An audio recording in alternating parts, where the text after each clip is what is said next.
Բրյուսելի կենտրոնում տեղադրված է խաչքար։ Խաչքարը տեղադրված է 1.5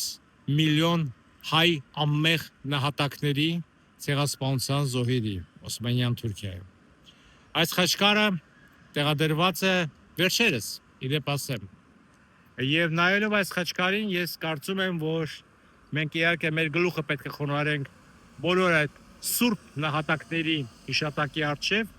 բայց հետագայում ես կուզենայի, որ մենք նաև խաչքարներ տեղադրեինք շատ լուրջ հաջողությունների առիթներով։ Օրինակ,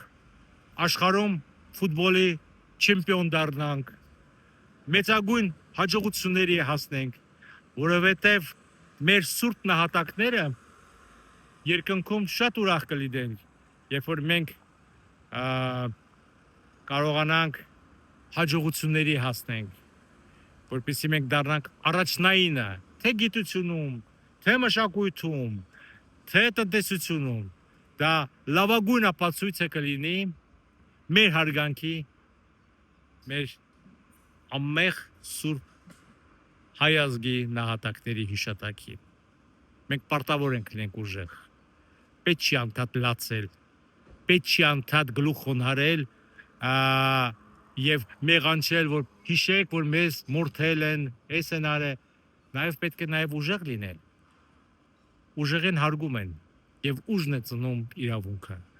Ուժեղը միշտ ճիշտ է։ Եկել է ժամանակը, որ լինենք ուժեղ։